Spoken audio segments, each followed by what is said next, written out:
Hello guys, welcome back to the next episode. This is episode 2 of our expense app, and in this episode we are mainly focusing on my expenses page, which has a table for our expenses and also a pop-up for saving a new expense and also editing an existing expense and also deleting an existing expense. So in this episode we are going to implement this UI, these models, and also this action, and also we are going to install more packages. One is going to be SQLite. So let's dive in, guys.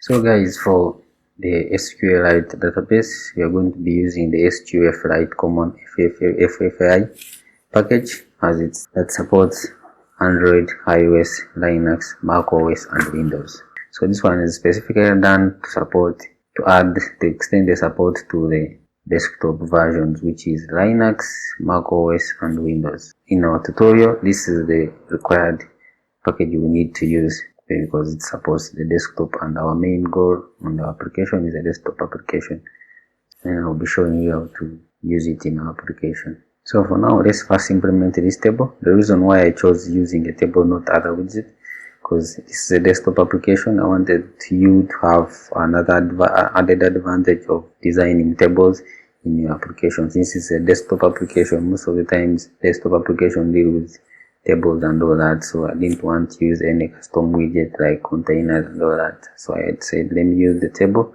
so that you can get a chance of understanding how to use tables in Flutter. Okay, let's design the table, then after we implement the database. So we'll start by creating a widget.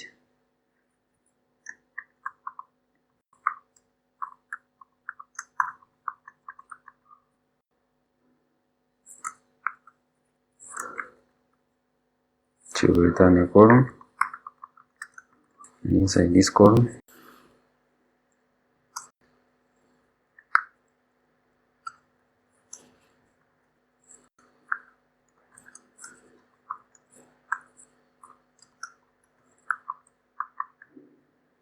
the page title.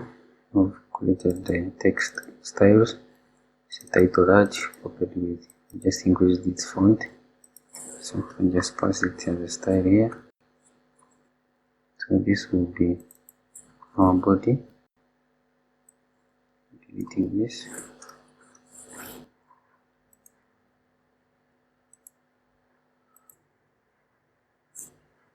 Okay. Let's proceed. We have an expanded widget, and our first child will be table widget. And we have the columns, column width, which will be taking in the number of columns as an integer. Then also the table column width.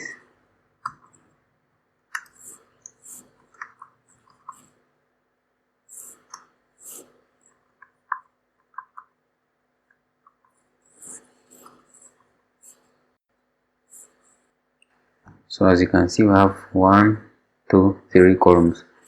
So we will need 3 columns here.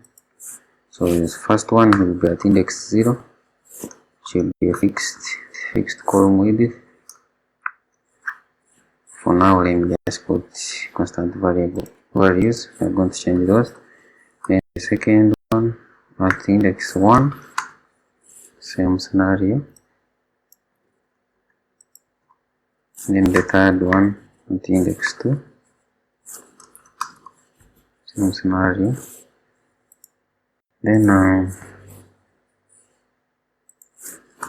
default column vertical alignment, which will be table vertical alignment dot middle. Then now we can have the children, which will be the rows, the table rows. So we can type this children of type table rows.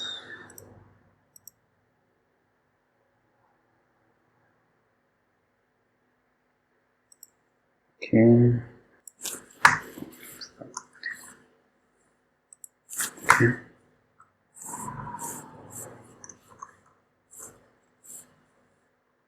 So the first row will be the table headers. Okay.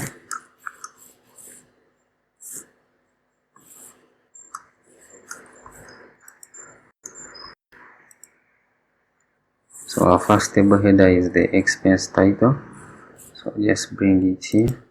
We need to import color divider.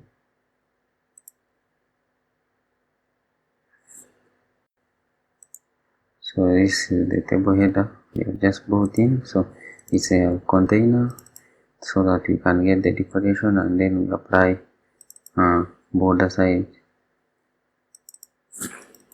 colors with width of 0.3. Then this is the heading. So this is the first widget of the table row. So the second one is going to be these two. The remaining ones, you can just bring them here. So we are putting them under padding. We have the amount and the date. So these are our first table row. This is our first table row, which holds the table headers. So as you can see, they are here. So we are missing something. Yeah, I knew that. First of all, the width needs to change so that it expands to the full page, consuming all the space available. So let's go ahead and organize this.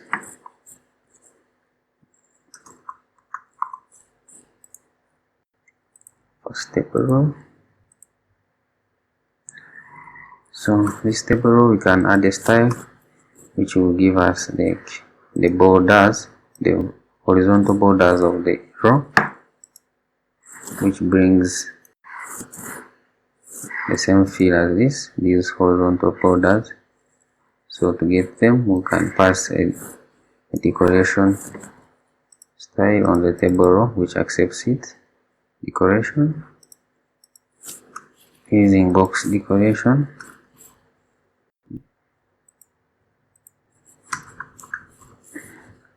So as you can see, we use border symmetric, border side. We use the only affect the horizontal borders, the top and the bottom of the row of our table header row. So as we save this, should be seeing borders coming up here. As you can see, it's coming up. Now the only thing we are remaining with is to span it so that you can occupy the remaining space, the whole remaining space. Okay, in here, this column of ours, we need to cross alignment, Just everything start from the start of the column, so that we have this heading aligning here. Okay, now let's go for the table column width.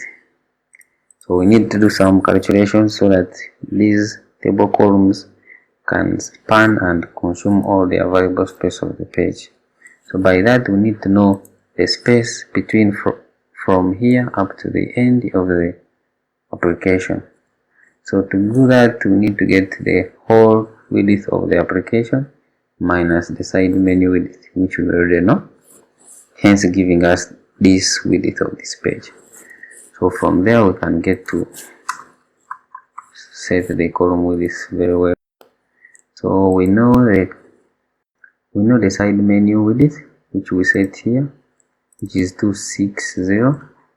So we can grab that, then come here and then create some final variables here.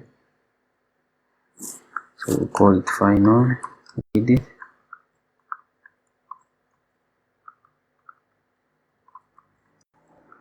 According to media property, media query,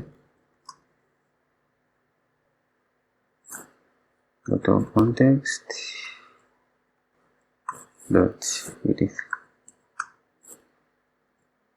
This gives us the size of the horizontal size of our window, of the whole application window. So means we have from here up to here, we know we have the size for getting it from the media query. So we need to subtract the size from here to here so that we can know now we are remaining with the size from here to here. So let's do that. We just subtract the 260, which is the width from, which is the side menu width from here to here.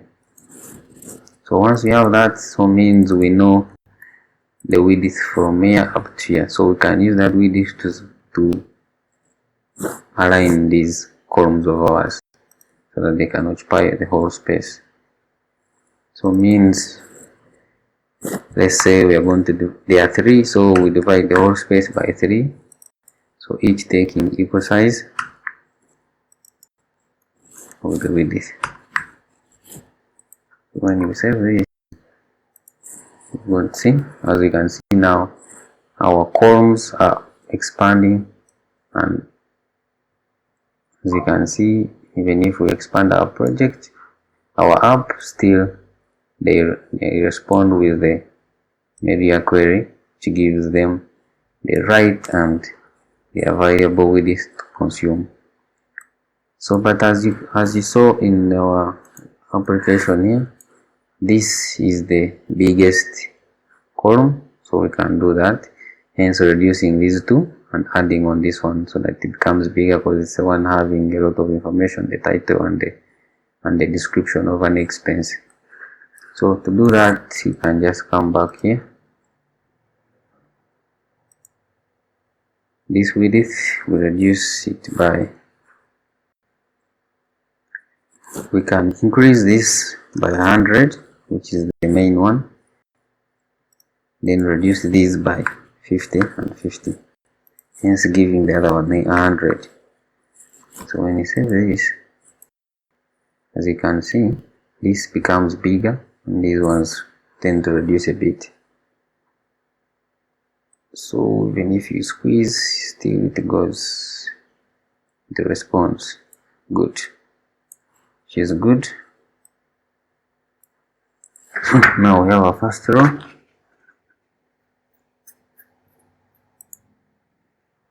So now we can proceed and then implement the database queries and all that. So we start by importing the required library, the required package, which is the one I showed you here. So we are going to open our terminal. Okay, we are at the root directory of our project, so we can run this command, that pub add SQLite common FFI. Hit enter. That will install the package in our pub.spec. As you can see, has installed it, the latest version, which is 2.3.3.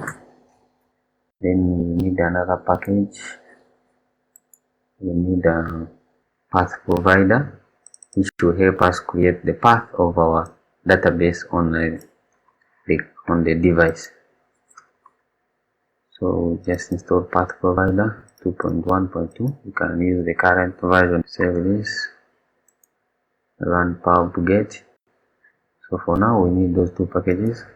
So now here we're going to create a folder for our database implementations.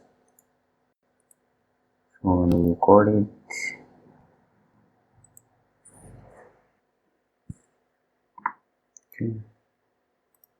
capitalize this.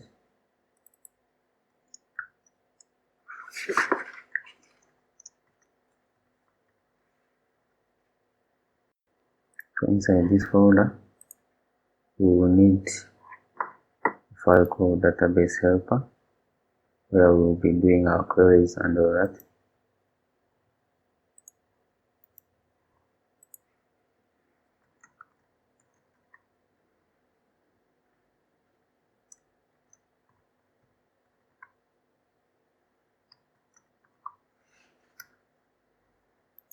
So inside this folder this file,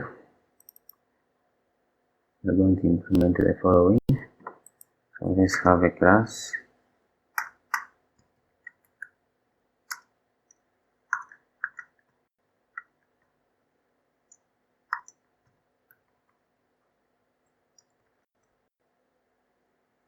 first of all. Let's create a database name.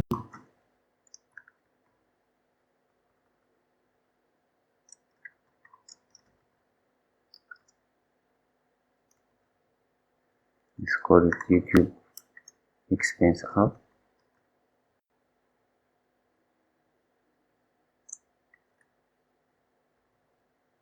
.db.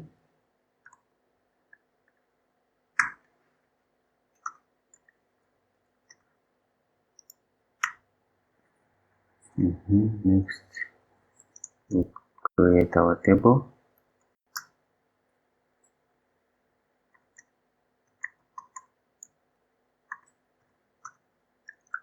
This is going to be a table query.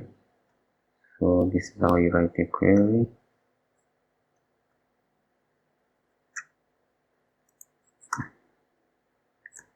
Create table expenses.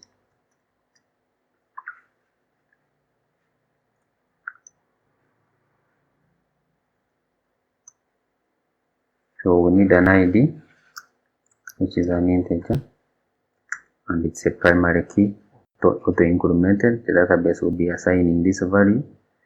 We will not be assigning it manually. Then we need the title of the expense, which will be a text.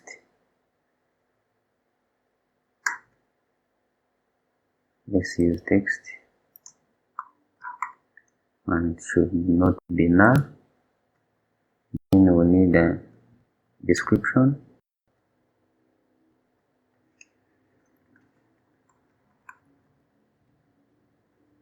This can be a text and can be null. It's not compulsory.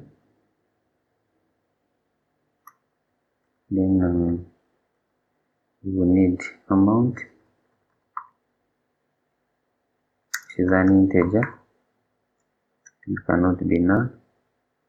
Then we need the date, which can be a text and cannot be null.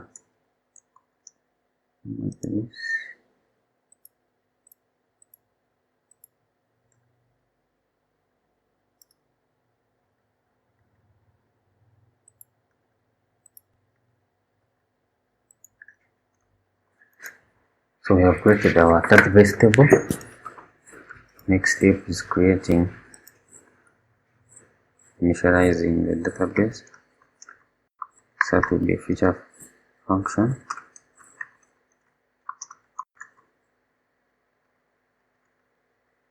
As you can see, database is imported from the package SQLite common FFI. Init set it asynchronous.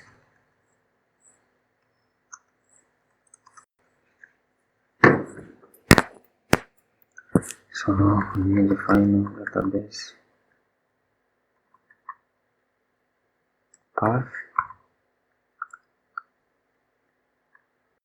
Await get application document directory. This goes to where the application is installed on the machine, and gets the application document directory path using the path provider we just installed. As you can see, it's already here installing itself from this method. Then we get the real path now. Now this is our own path, the one we want. We generate the path by concatenating the two. So database path,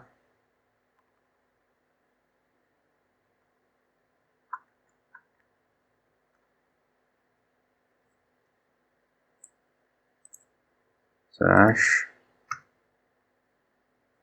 database name, hence giving us the path to our database. Now the application will be using this to read the data, find the database.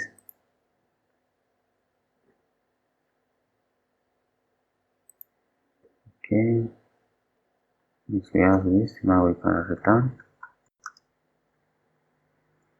by opening the database. Then we pass the path. Then we pass this version, which will be the first version of our DB. Then we create the DB.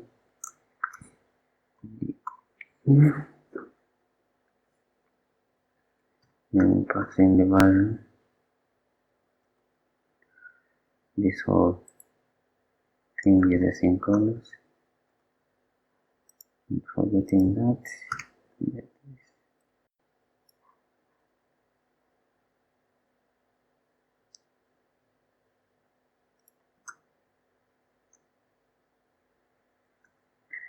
Wait,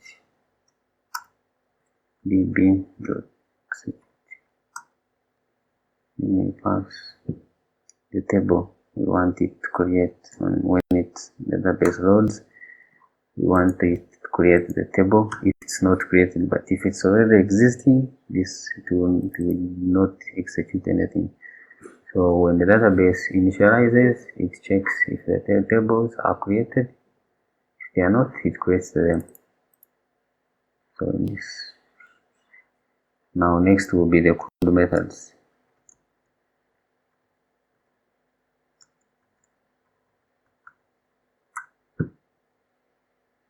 So first one will be getting the expenses, which is the feature method. Before we go further, we need a JSON data module that converts JSON and also dynamic to JSON. So we need inside constants, we need a model, we need a folder for models in case you have more. But for my case, I'll be having one, which will be the expense model.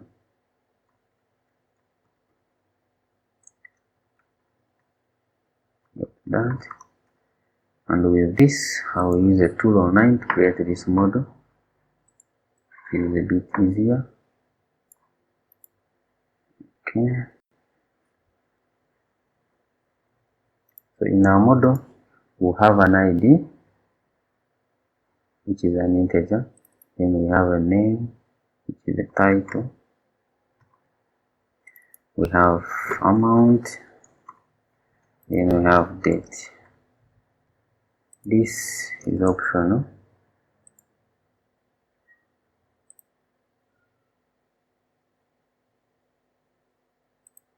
Okay, we'll make it optional from the other side. Then the model name called expense.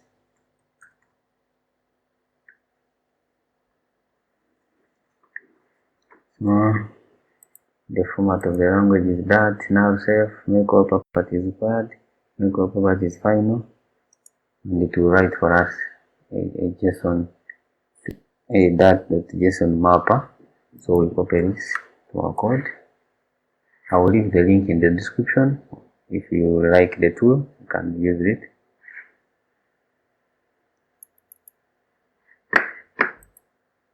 Come here and paste this, what we generated from that. Delete this.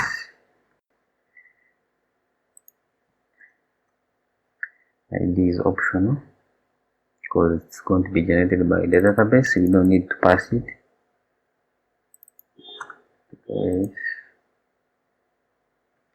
Okay, we have our expense model. Then we come back to the database helper. So here, this feature method will be returning a list of expense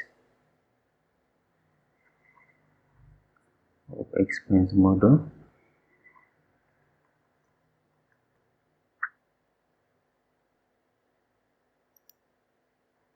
As you can see, has been imported. This will be called get expenses sync.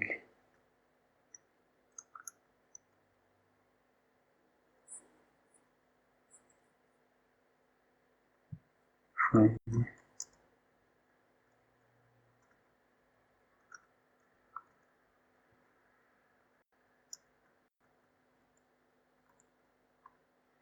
We initialize the DB.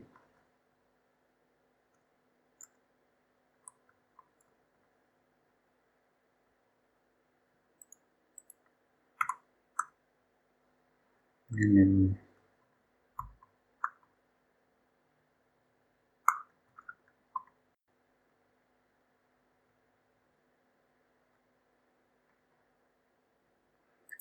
so when you query the DB, the response data will be of type a map.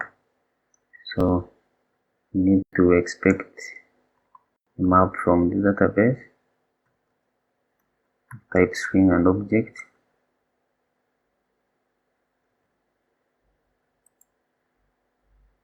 Results, you can call it a result. And we equate it to await db.query the table. The table name is expenses.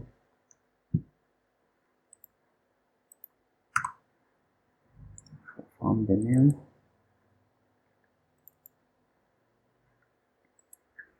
So at that point, our result is a map of string and object. So we need to return to whoever calls this method. And when we are returning, we're going to map the response from the database onto the JSON, which is the expense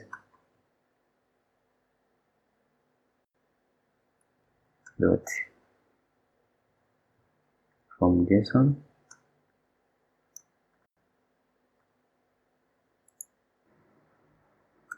list. So this will be turning a list of expenses from the database. So that's one query that queries our expenses.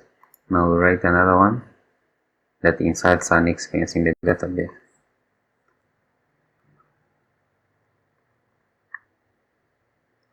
So when we are inserting an expense in the database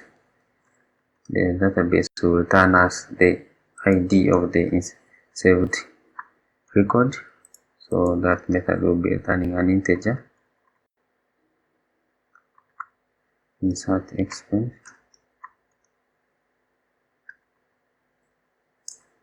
This will be taking in the expense model.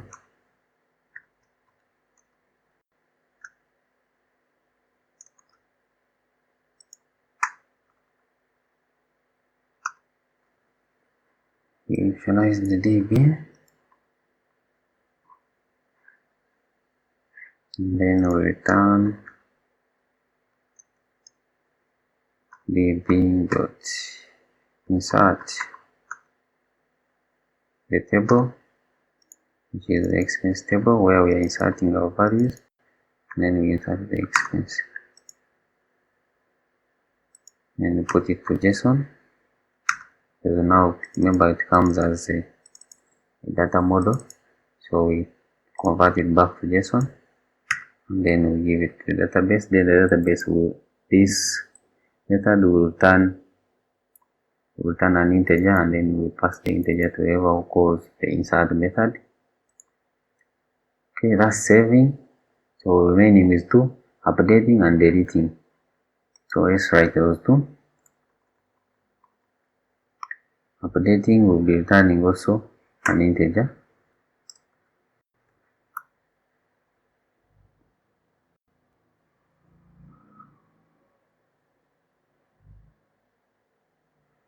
And then when you're updating, we can pass as the object of expense. So we initialize the DB.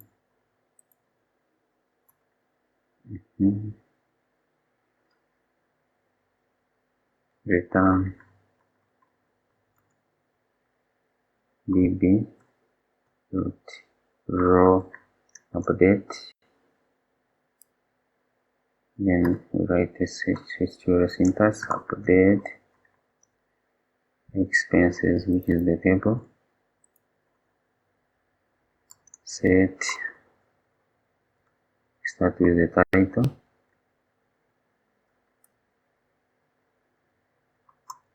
description,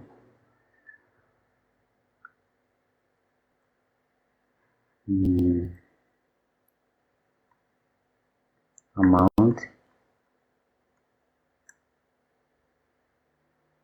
date,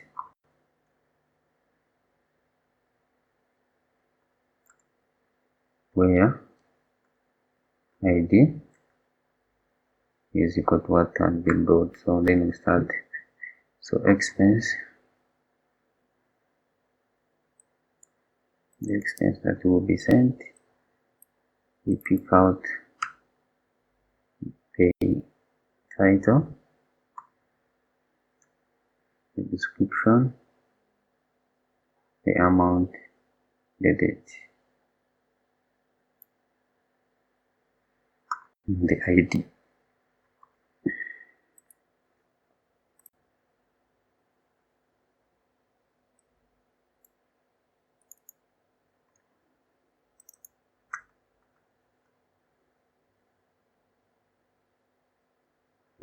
We didn't implement the description. Oh yeah, sorry, we forgot something here. We forgot to put the description, so we can do that manually in our expense model. Yeah, we're missing the description here.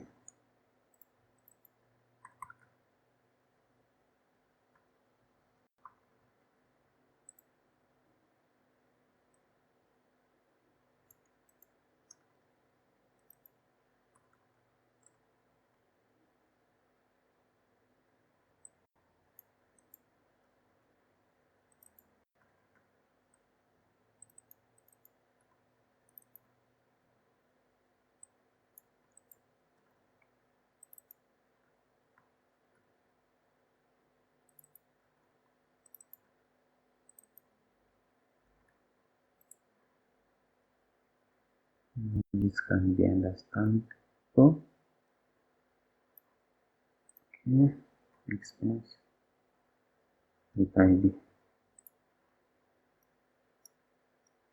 So when you're updating, we'll be sending in the whole object of the expense that you want to update is this ID.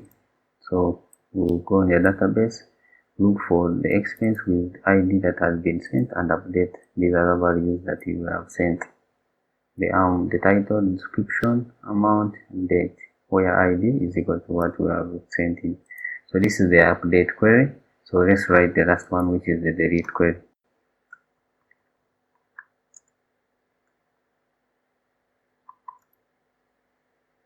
Delete query will be returning us integer 2.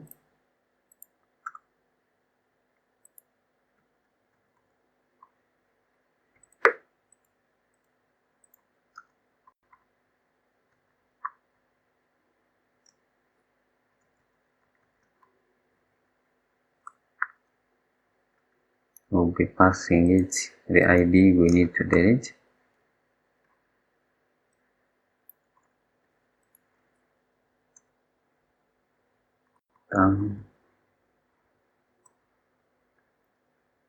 Maybe just delete the table, this expenses table,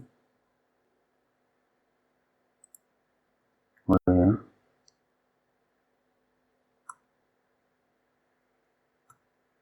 ID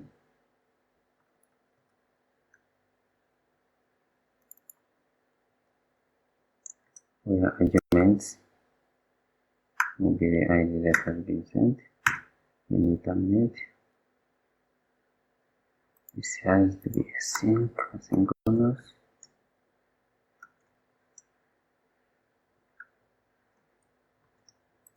Okay, and we have finished the three CRUD functions: the get,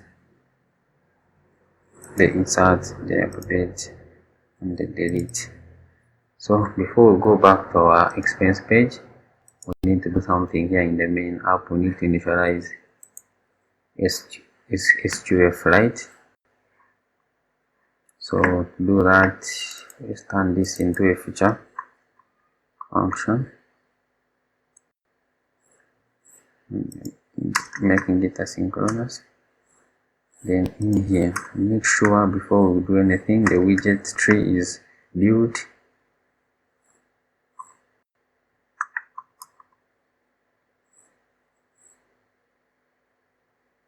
Widget flutter binding dot ensure initialized. After that, we call the SQF init, hence initializing the SQLite.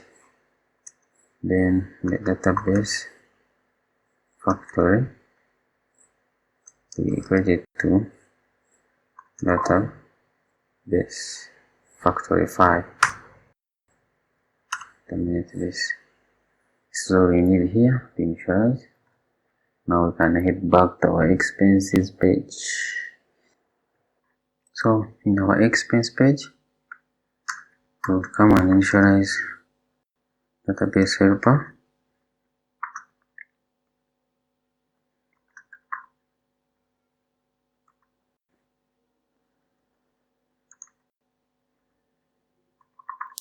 Let's call it handler.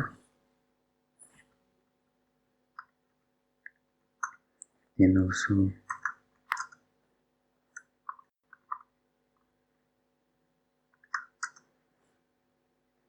we need to initialize the list of expenses.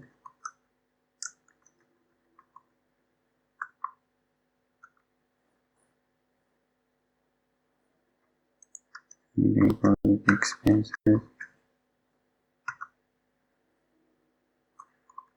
And the final DB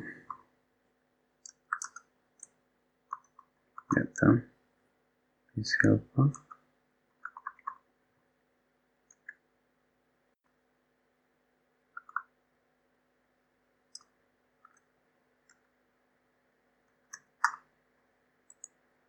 So here in our init, we need our init function, init state override. Okay, in here we set handler to be equal to DB, then also the expenses will be equal to handler get expenses, then handler make sure we initialize it and check when it's complete. We set the expenses again to be equal to get expenses. Just write this method here, which is a future.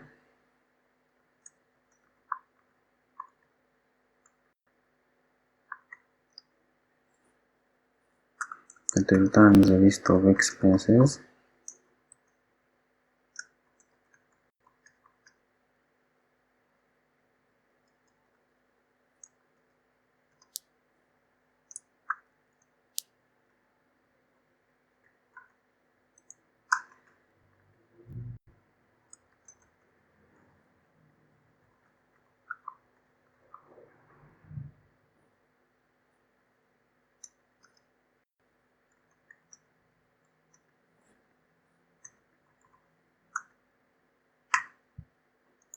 Okay. Then we'll need another method that we'll be calling to refresh every time we save or update a record on the database. So this one will be just the refresh method, so it doesn't need to return anything. Can be a void on the refresh.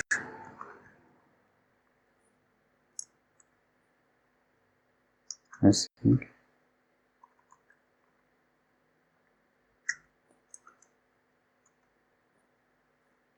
Expenses. This is to tell the DB that we have saved something new that we need to update on our state, on our state, so that the UI can rebuild, taking care of the new changes that have been added in the database. Refresh. Refresh. Yeah. My linter here is complaining about the spelling. Okay, once we have those, now it's time to show the expenses here and also implement adding and updating and deleting functions. So first we'll do the showing, which is in our table here.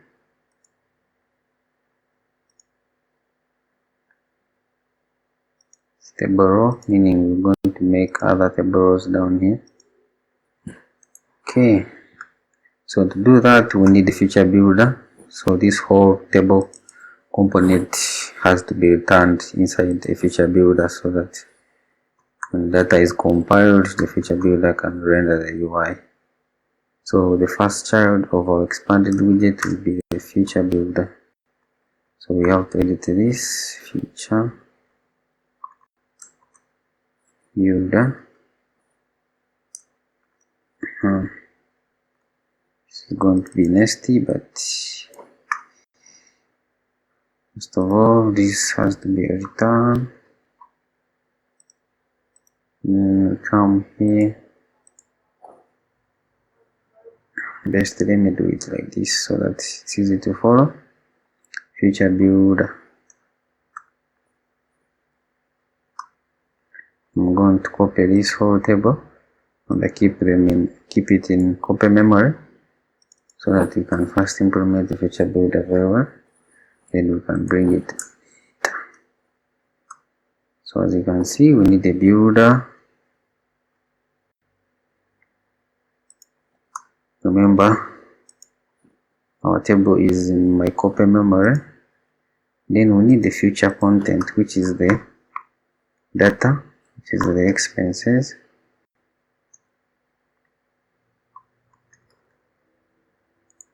Then the builder will take in build context.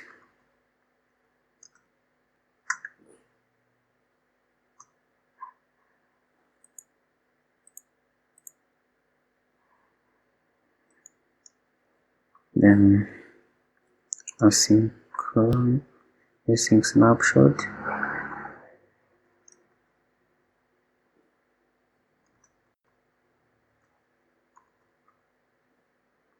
Of type list, of type expense,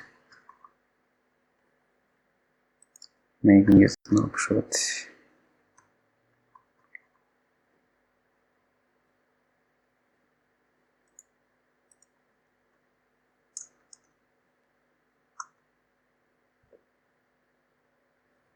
And now this will be returning our table widget, hence terminating the whole thing.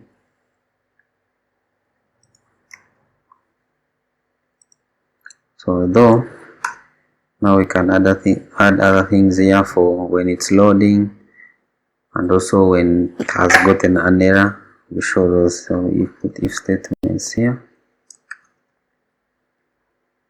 If snapshot dot connection state is equal to connection state dot awaiting, meaning we are waiting for the data to come. So hence we can show the loading, structural loading widget. So here we return we make it centered, so meaning we need a center widget, and this child will be the circular progress indicator. So that's for the loading state. Then we have the error state in case something goes wrong.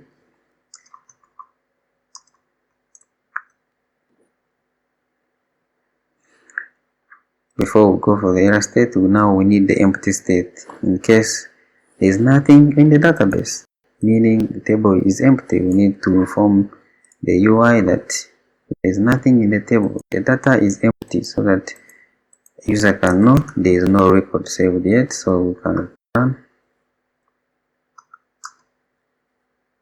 center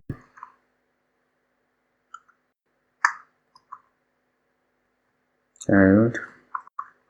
You can simply say no records found.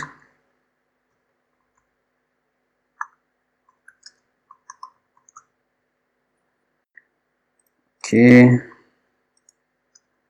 then finally I think we can do the error one. So else if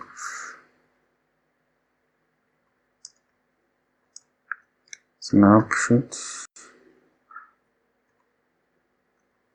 that has error,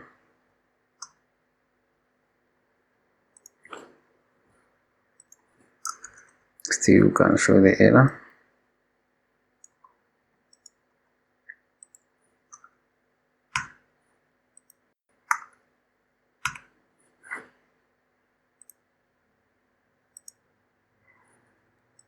So we have to read the snapshot error and pass it to the text. So that will be snapshot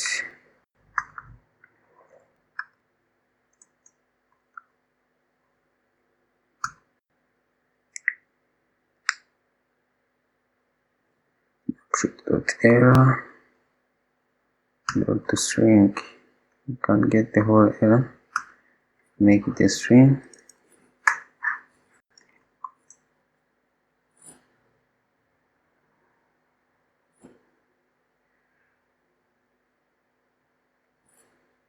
If all that goes through,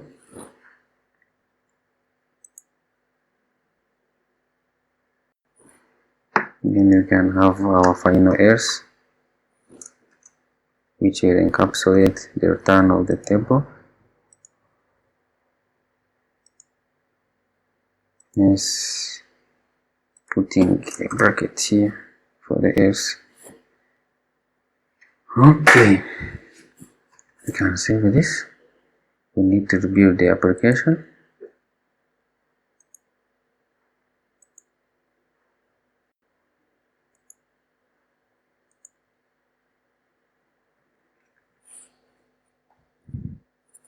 Okay, app is up and running, loading.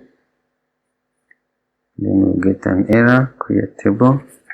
While executing an organized token, this SQLite syntax error, meaning we have something. So let's look for it. Okay, we see unnecessary clauses is supposed to be two. Let's do that.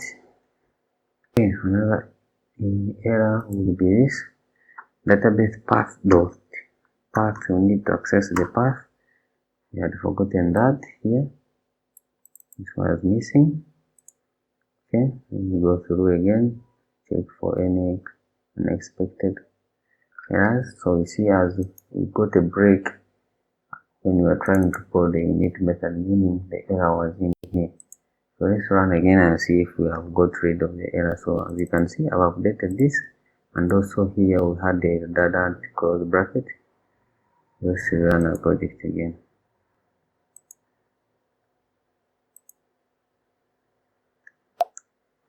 Okay, so our project is running. Flutter expenses loading. This is the error. As you can see, we had written something wrong in our query, in our table creating query. Let's go in here, and it has been captured very well and recognized. It says unrecognized. What is it? I want to show it to you guys. So this is part of debugging. Unrecognized token, which this label in SQL query queries, as you can see here at the level of the date. So let's go and remove that. Okay, error message was helpful, and close it.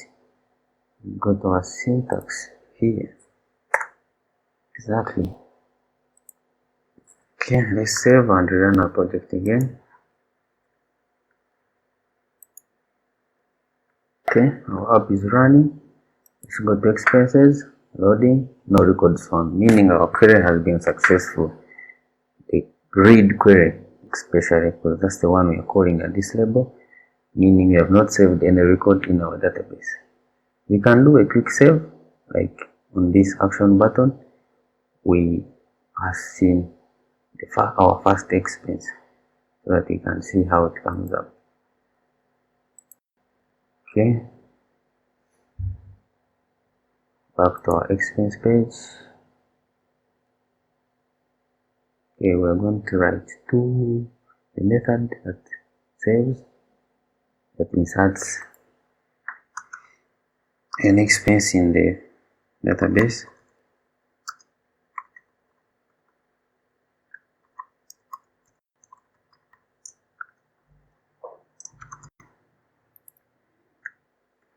So asynchronous.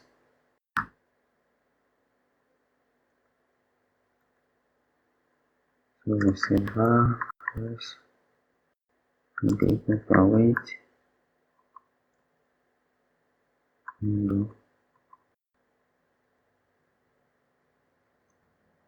dot insert. So we need an expense object.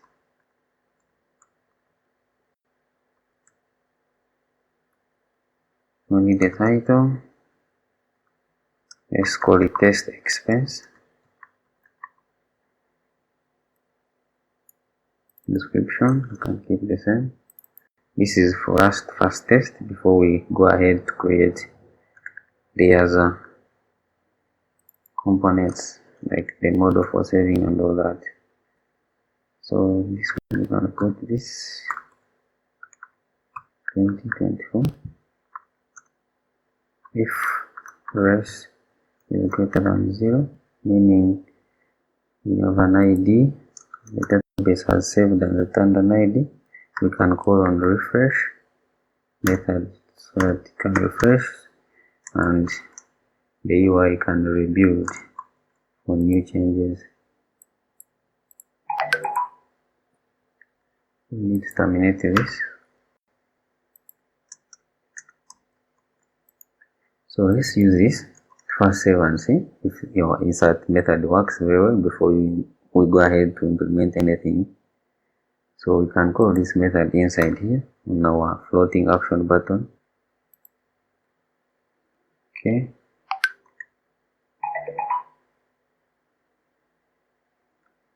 Okay, once we save that, we can try it out.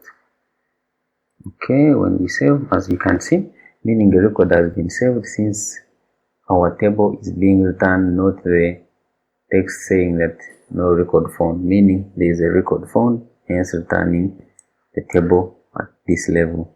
So the snapshot has found data and it passed through the loading and then passed through the empty state. Snapshot that has data is true and data is not empty, and finally came and reached this level. So meaning whatever you're going to do here, we have our first data inside our DB. So the next level is to show those rows. So since we have the first row, which is the table headers, so we need to now format the other rows, which are the table records. So to do that, I'm going to use some trick here that is easy to understand. we'll come here before we return the table. Sorry.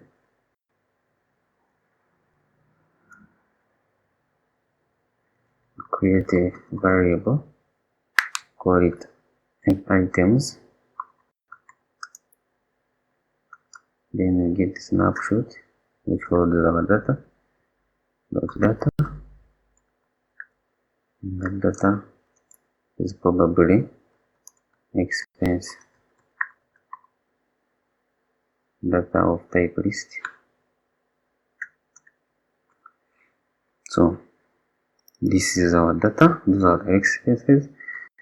So we are going to create a list, and then we iterate through the items, which is a list of expenses, updating that list. Then we get that list, we pass it to we add it to the table rows. Follow me here and you see how I'm going to do it.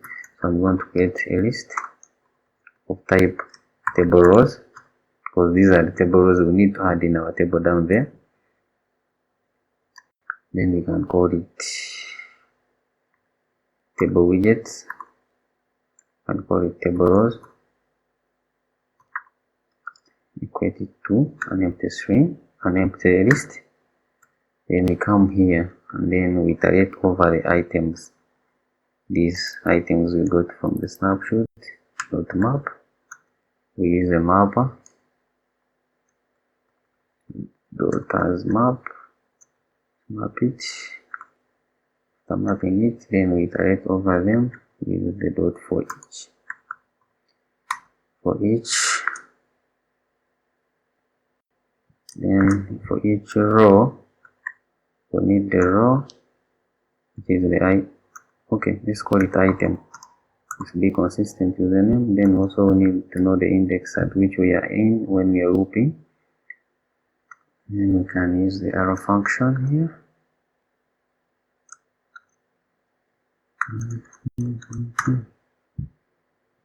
Okay, now we are inside the loop.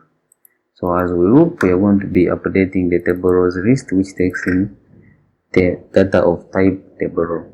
So meaning here we will be creating our table rows from inside here our loop. So let's get started by creating the table rows that hold the real data from inside the loop here. Table row.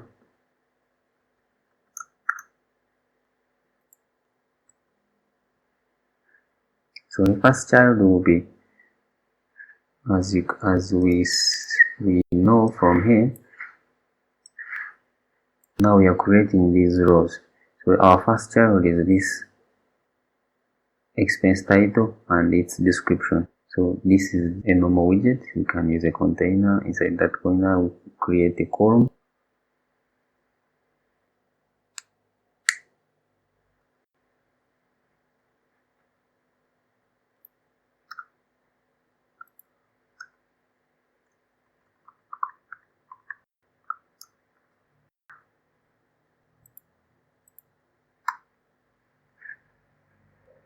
So we have a padding before we do anything else.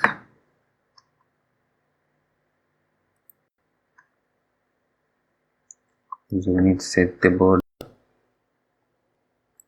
So border on the right,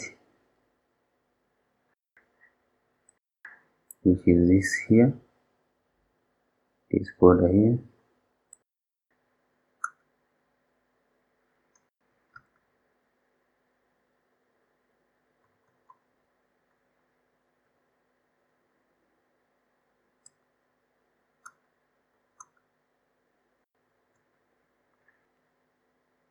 So now at this level, the title value will be coming from the loop item we are at while looping. So will be item dot the name, which is okay. The reason why we are not accessing the items comes faster than the index. Index is always the first one, then we followed by the item at index. So when you say item dot, you should be getting the title. Yes, exactly. So So just copy this. Don't just paste these ones here. It's simple. So the size box of height 2. In the item, pick the description from the item. Description, just put it there.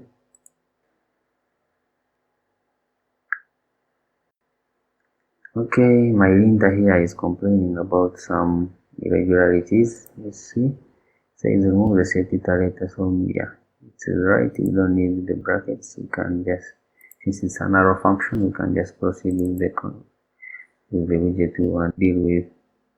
So that's our first column value. Now we need to head to our second column value. So if this was the first one, second one is going to be just text. Let me just pass them there so that you can see them. The second one is amount, isn't it? Yeah, amount. Amount is an integer, so we need to put it to a string. And the last one is date, text, item dot date, which is already a string. Let's first save this and we'll see how it looks.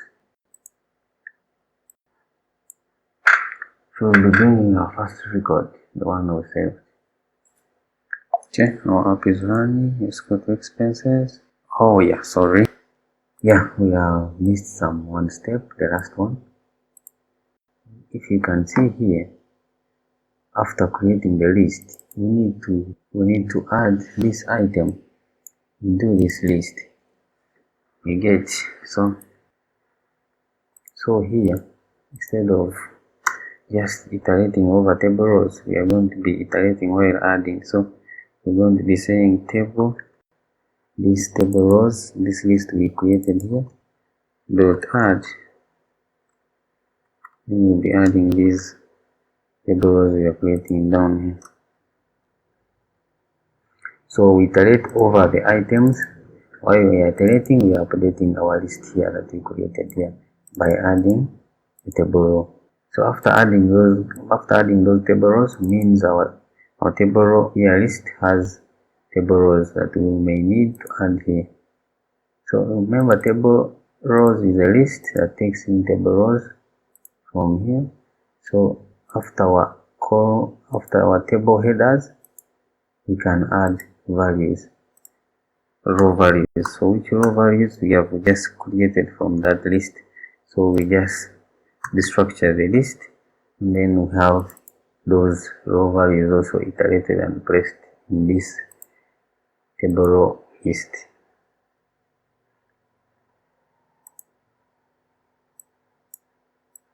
As you can see, our data now comes, just needs to be organized now. So here we need to, if this is a column, we need to set the cross alignment to start.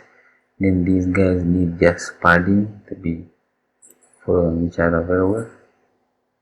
Border bottom for each row that you create so that it shows its demarcations. So for now, those are the changes we have to make for those two. So we go back to our list. These ones we wrap them under padding. Same as this. Then this one, this column here, cross alignment.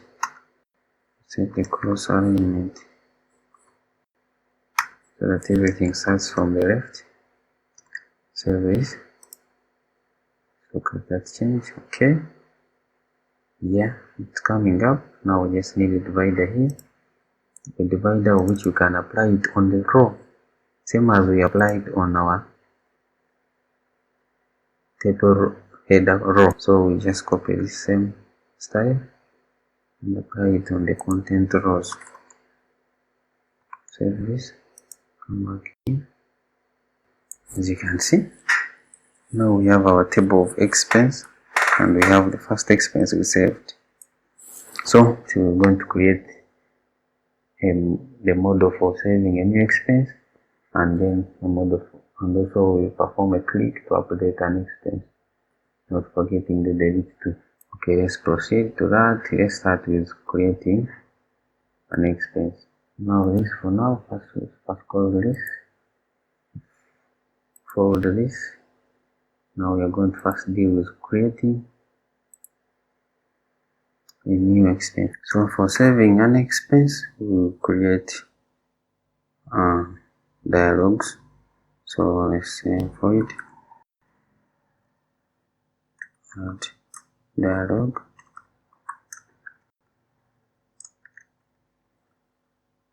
to show dialog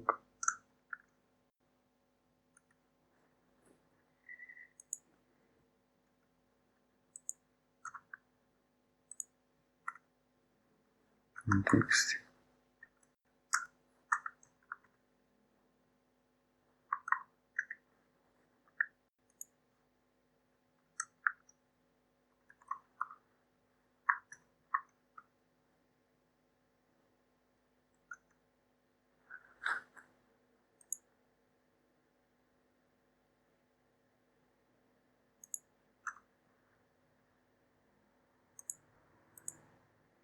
So be returning an alert dialog.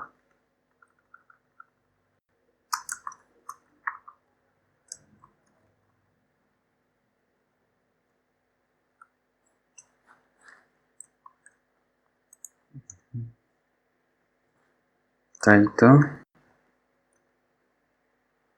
will be a context.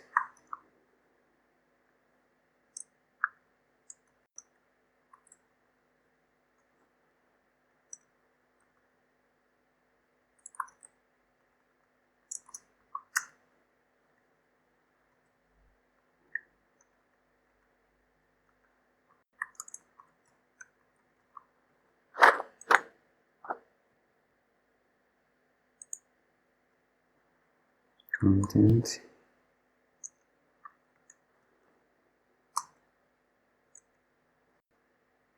Content can be a column.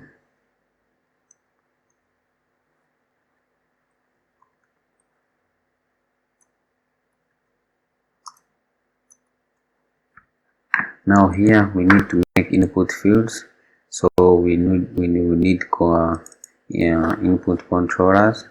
So let's go up here and create those controllers. We have a title, description, amount, and date. So we need those text editing controllers. So I'll just bring them here because I've already made them. So we have a title, text editing controller, description, text amount, and date. So next we are going to create a component for the input, something that we can use for the input. So inside our components we add input component.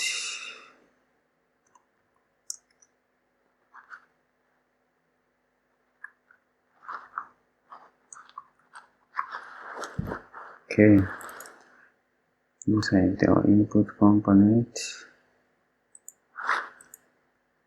we'll be doing the following.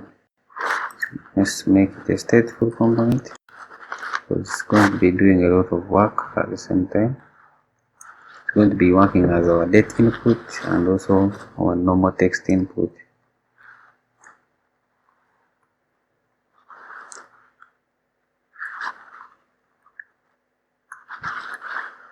Then to take in final string hint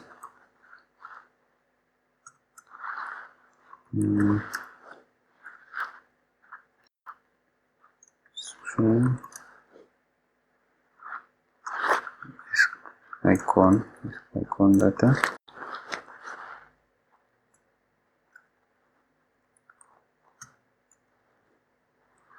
text unknown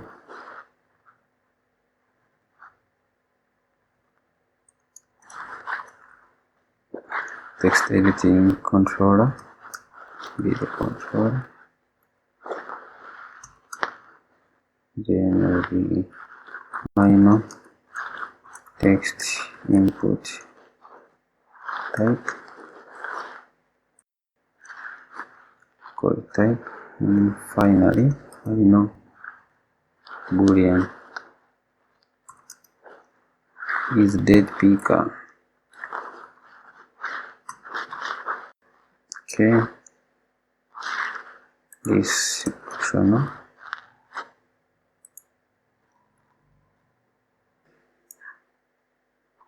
We will be returning a container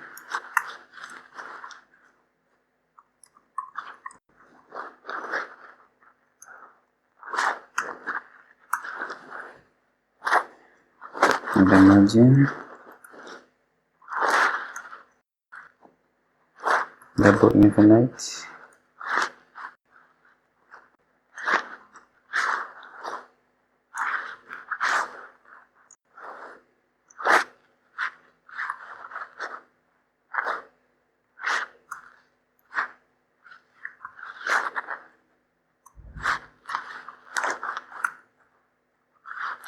type controller widget.controller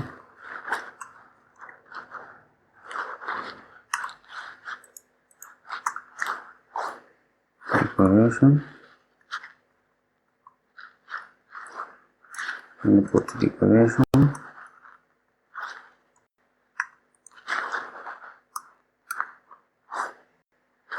first will be the icon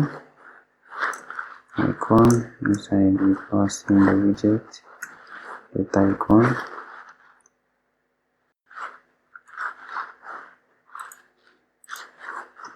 and the hint text pass in the widget with hint. Then for the if it's a date picker, then we need to make it read only. If it's date, then we set to read only, because date we don't need to write anything. So if it's date, also need it on top so that we can open up the date component, date picker component. So widget dot is a date. If it is true, say select date. Propose the method of selecting date and pass the context. So if it's not date, this on top method can just do nothing. So just need to implement this.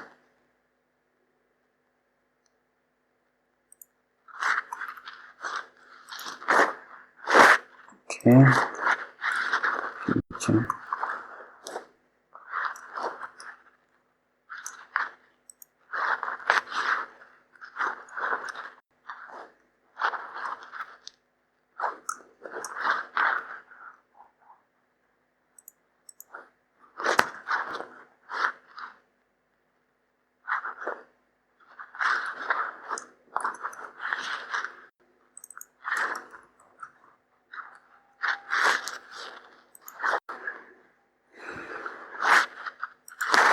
Implement the date picker here. So final date time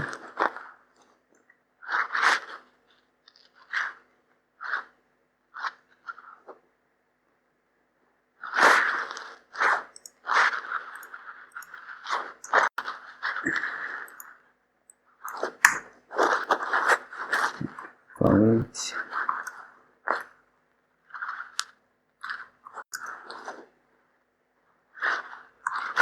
So date picker.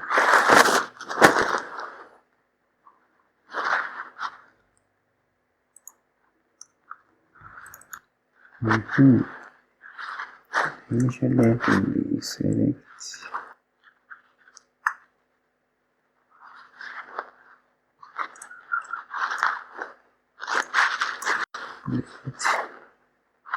date time.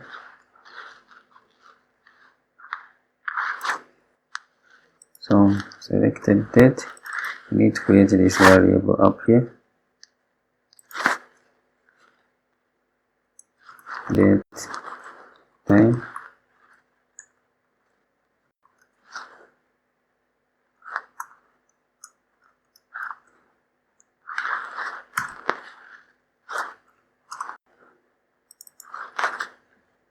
So first date, this will be the time. We can say as of 2000. Then first date, last date, we can say as of 2015, 2025. Now we can terminate this. Come back here. Now here we say if picked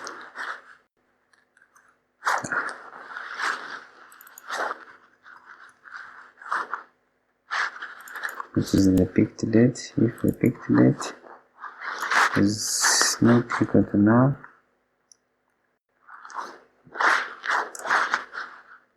and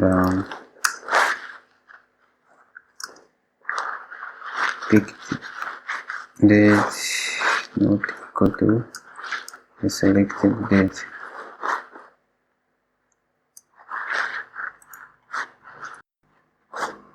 Then we set the state of the selected date to be equal to picked date. Then widget dot controller dot text will be equal to date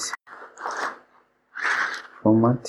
You need to format it with a variable date format. Date format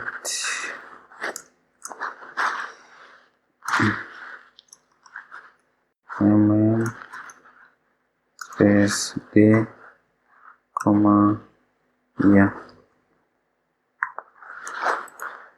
Okay, we need to import this. So the reason why we don't have an import for date formatter, we need this first complete this, then we get the required package for handling those functions. We need the Flutter linter, the data linter for these things. So we have to go to our pub.yaml and we add that package to give us all those methods. Okay, and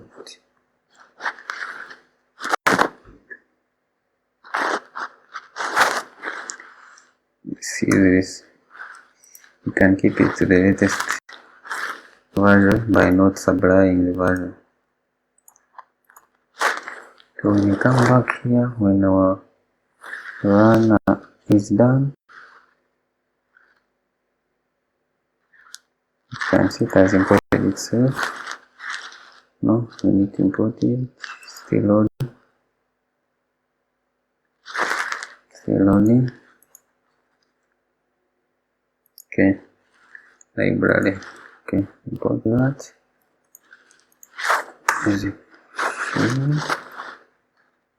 Format it here. So this is our input widget. It's quite does a lot, so I wanted to wrap everything into one component so that we don't do multiple components. But if you want, you can separate these two for purposes of having a clean component. But for the purposes of this video, I wanted it to be so quick, so I've wrapped both two types of inputs in one. So when you come to our add dialog here, we'll be calling those inputs and passing the controllers we have. Okay, I just paste them here and just go through them. So input field, Can import it from components. Type parameter is required. How come? I made type optional. This is supposed to be optional. So made one for the title, one for the amount, one for the description, and another one for the date, and then we pass is date true. Okay, then now we need an action button, so we will use this variable of actions in the alert model. So I'm going to just create an elevated button. I'm not going to make a button component that you can do on yourself, but for me here all I need is a function so that we can proceed with this video. Elevated button.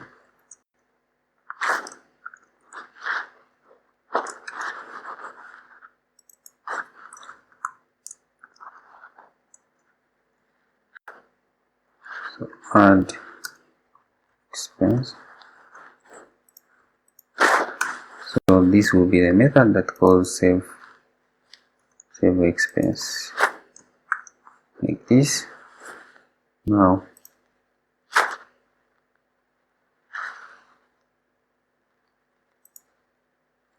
not forgetting, after the save expense has been called, we need to close the alert. So by calling navigator, we need to pop this alert so that it closes.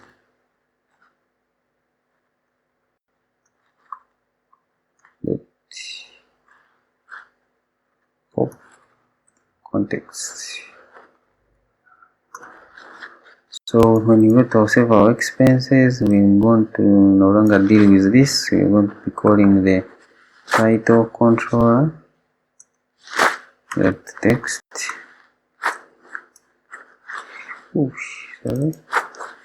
description, okay, amount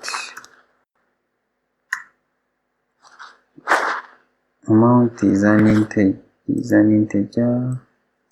database expects an integer, so we are going to pass it into an int dot pass there, that.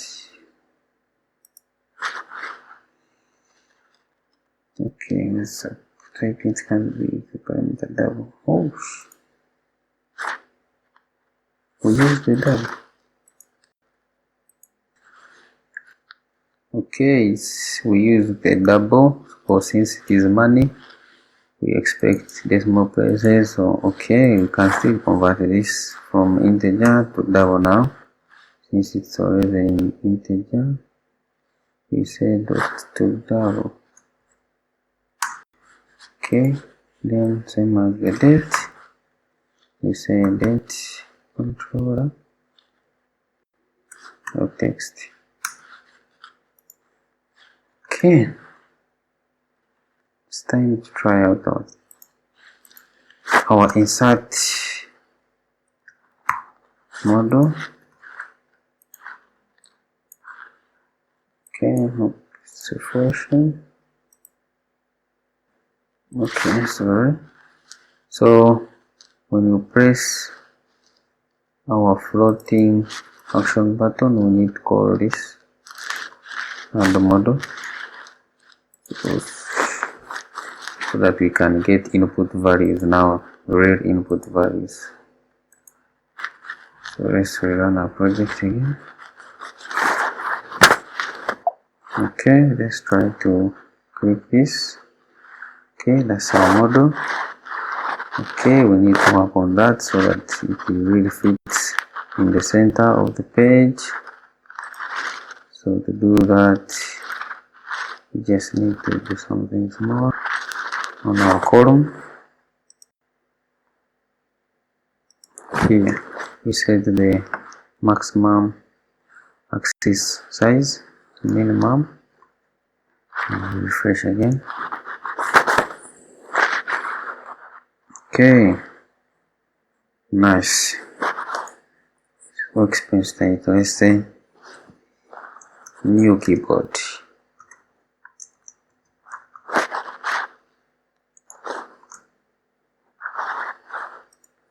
Amount, let's say $50.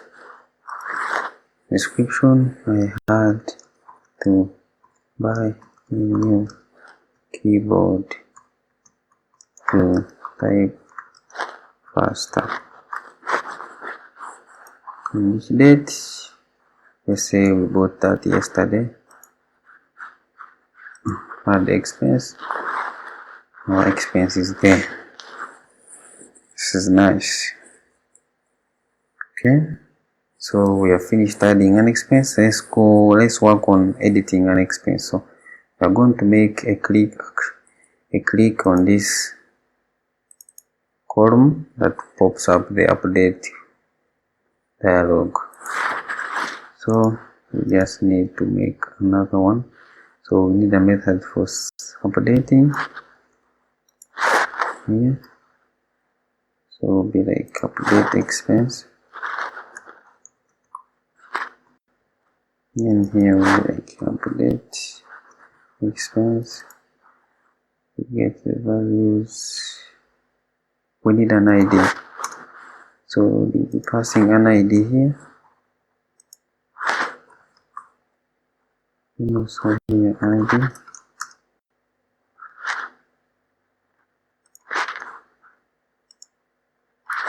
ID.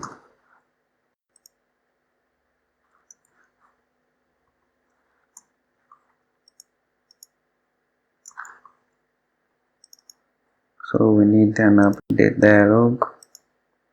So you can copy this same one.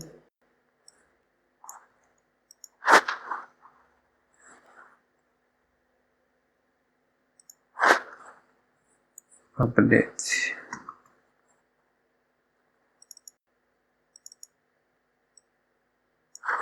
Update expense.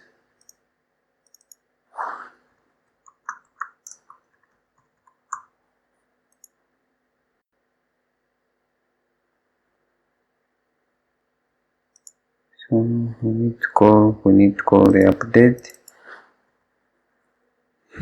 At which point is that? Inside the body details. Inside the feature builder. Inside this is clicked. So we need an ink where that is called build widget. The ink.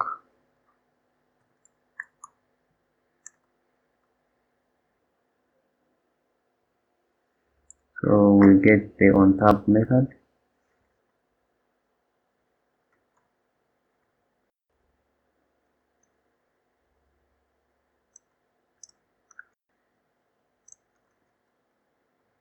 So inside here we will be calling the update dialog.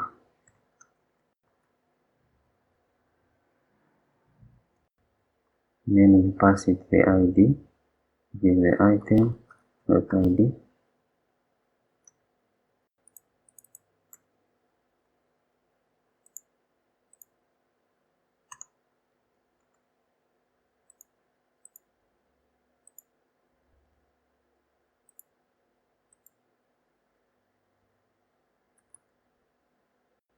Then this we call the update dialog and then passing the same ID.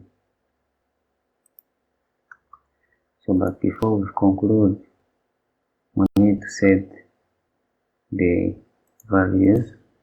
So to set them will be title controller dot text will be equal to item dot title, same as description. Okay, same as amount.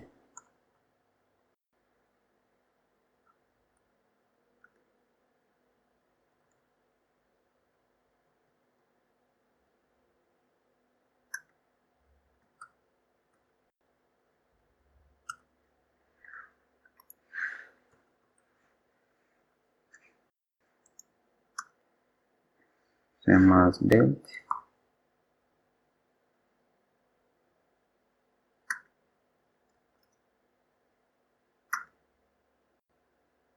Date is already string.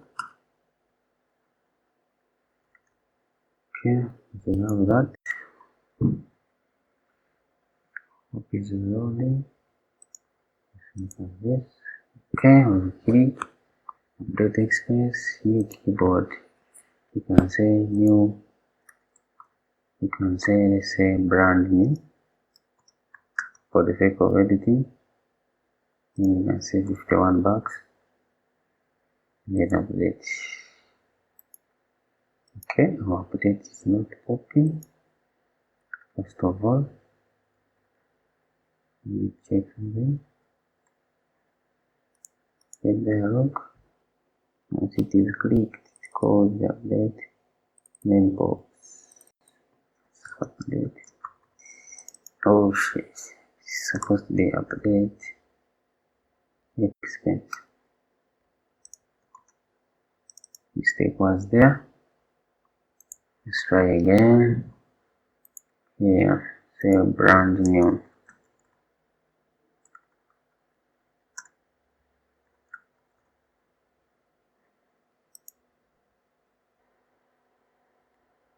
Okay, we've got an error. Let's try to solve it.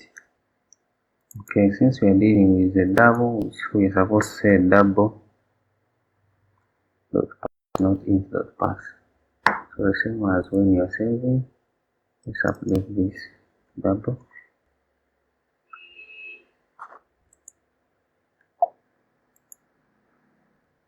Okay. Let's try to edit again. Brand new. Update.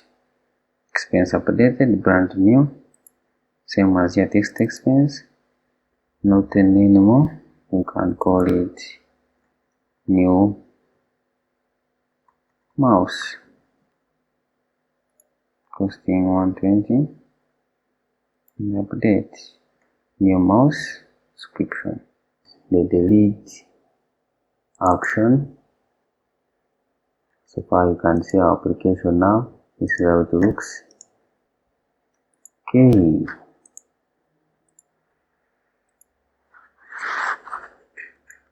We need to clear the controllers whenever a person clicks on new expense. Don't forget that. Okay, let's first go back and now implement the delete action, which is our last CRUD action operation. So yeah, we need to have this. Let's just use this. Delete expense.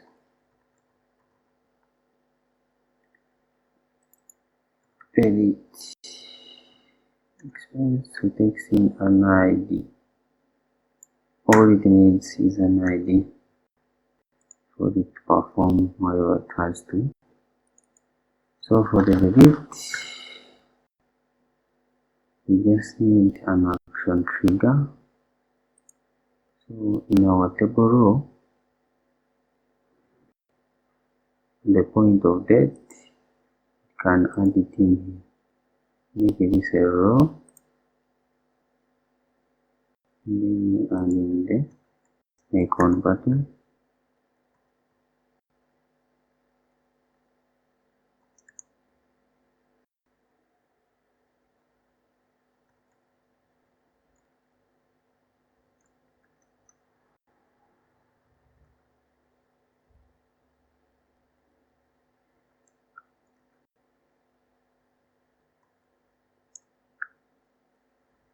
Item.id, icons,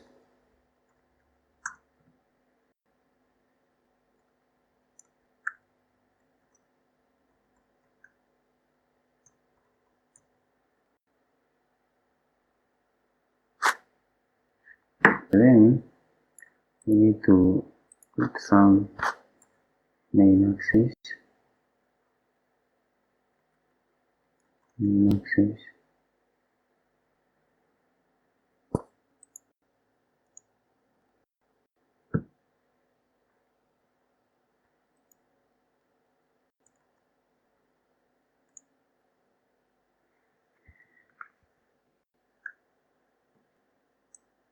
Okay, now let's delete this code.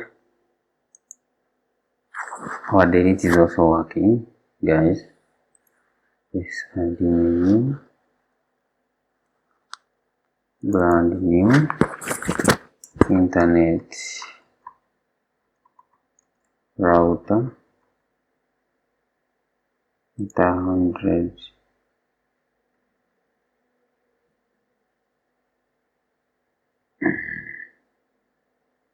$120. Let's buy the expense, brand new internet router.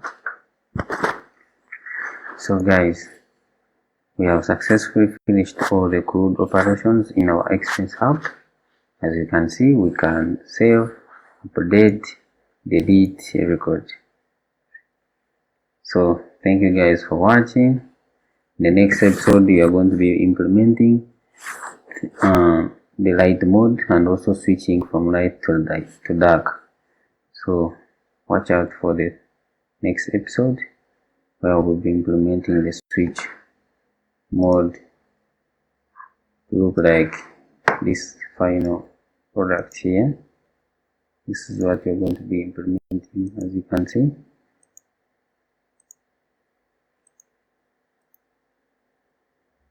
So see you in the next episode where we'll be implementing theme changing. Thank you guys for watching. See you.